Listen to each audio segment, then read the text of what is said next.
Hi everyone, this is my presentation, my poster presentation for my project increasing the range for the indoor backscattering communication sensor. And that's basically the problem, that between the sensor and the receiver you are not allowed to be in a range longer than 1.5 feet. So the goal is to increase this range. And I was considering three hypotheses in the way we can improve this. The first one is to increase the harvested power. Second is to increase the radar cross-section of the reflected radiator. And third is the biostatic receiver, using a biostatic receiver. So in order to increase the harvest power, we can make it by increasing the power efficiency. Other way is to collecting more energy through having more antennas, increasing the gain of the antennas, or using multiple antennas, as I said before. By increasing the number of antennas, we increase also the gain. For the second case, increasing the radar cross-section of the sensor antenna is basically increasing the surface area, using reflecting materials over the antennas that would allow to reflect them at the power, or using an unmatched impedance.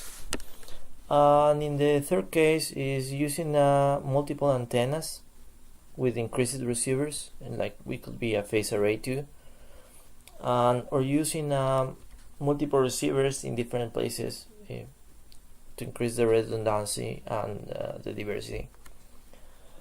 So by now I focus in increasing the radar cross section, and I designed this antenna that is no more than a planar dipole antenna with a T-matching network, and is melded.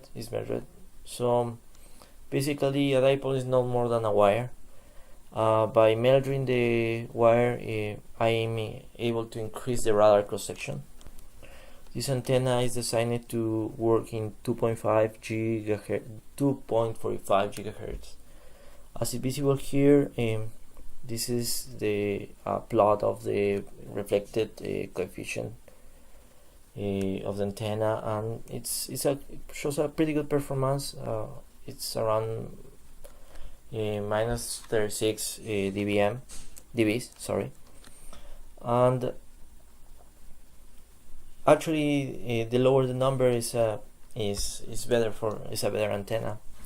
So when we alter the impedance in the T-matching network by using a BiCAP diode or something like that, we are able to see that this feature that shows a good radiation and good receiver antenna is basically destroyed, and that's the feature that we want to.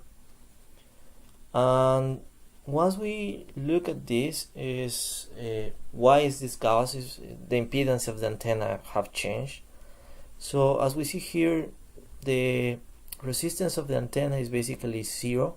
It's almost zero and negative, and this allows us to, if we have the antenna illuminated by an incident wave, in the air we have an impedance of 377 ohms, and this wave is gonna find in parallel a 0 ohms resistance. So basically the impedance that the antenna is gonna look is an infinite, so all the power is gonna be reflected. Here we have a feature that the inductive, we have some inductive reactance. That is the feature that we like it because the harvester, the transmitter, and the sensors and microcontrollers show a capacitive reactance, and this allows us to make the complex conjugate matching of the antenna and the other features and the other devices in the sensor. And here the most important of the plots that show us that if we radiate the antenna to the antenna, we illuminate the antenna with 0.5 watts, a wave that is 0.5 watts.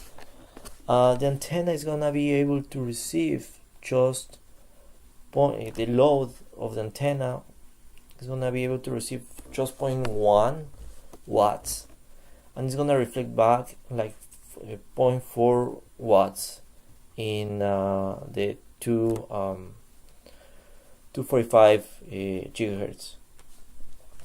Meanwhile, in the 5.1 region, we can see that the load is able to receive 0.3 watts and reflect back 0.2 watts, which means that we're gonna be able to increase radiate power in these frequencies, and also harvest power in these frequencies while the antenna is unmatched.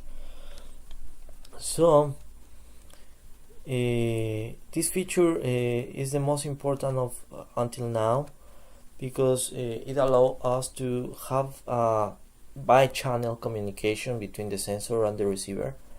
One would be in the 2.45 gigahertz by reflecting power, and the other in the 5 gigahertz area by transmitting power.